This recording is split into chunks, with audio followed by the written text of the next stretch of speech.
Good morning. The Senate Committee on Commerce, Science, and Transportation, Aviation, Operation Safety, and Security Subcommittee will come to order. I want to thank all our witnesses for being here today. And we have two panels that we're going to hear from. Obviously, those involved in the industry and production, and those who are the end users and industry who are supporting how we get an infrastructure built to support alternative aviation fuels.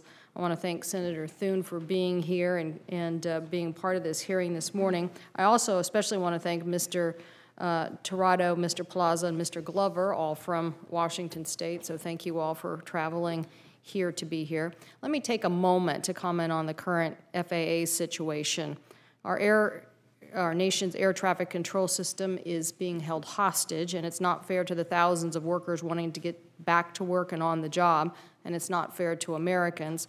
There's about $200 million of weekly revenue that is not being collected, and what we need is to move forward on getting a continuing of the FAA. We've done this about 20 times now, so I'm hoping my colleagues in the House will come to terms with moving this legislation, particularly since the FAA overall bill is so close to being done as well. A lot of issues have been resolved, so I'm hopeful that this week we will be able to resolve both of those issues.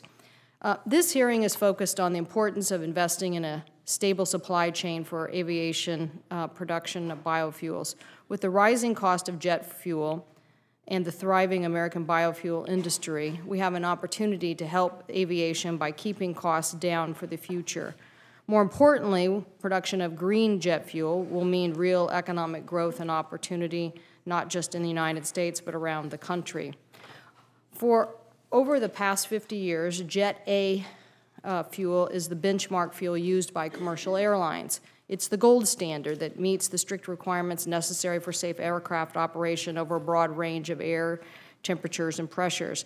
But today's jet petroleum A isn't perfect. It contains sulfur, results in pollutants, smart particulate matter that harms surfaces and air quality at airports.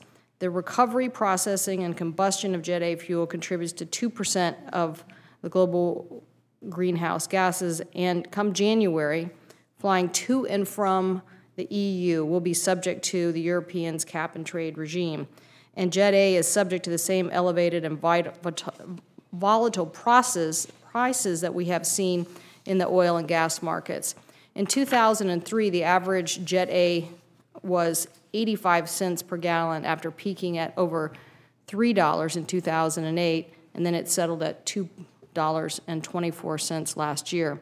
Fuel costs now represent a significant percentage of an airline's operating expense. The upward trajectory of fuel prices, when combined with its price volatilities, make it difficult for airlines to enter into long-term fuel contracts. And all of these downsides are just going to get more challenging in the future. The demand for air travel is projected to grow. Airlines will require access to more fuel at ever-increasing prices, and the airline sector's greenhouse emissions will increase, and more communities around airports will be classified by EPA as non-attainment areas, making things more challenging. So that's why this hearing is so important, and the work that many of you have been doing is so important, the development and adoption of alternative fuels, particularly green fuels, and expanding the total fuel supply and making sure that we reduce our carbon footprint are all important issues. By replacing foreign oil with domestic sources of fuel, we will also be creating U.S. jobs. The production of green jet fuel will mean real economic opportunity, I know in my state, by creating an important industry. Obviously, aerospace is already an important industry.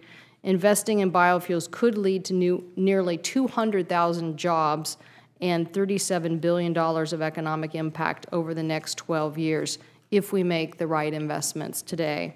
So I thank you all for being here at this important hearing and looking forward to what you have to say as we move forward.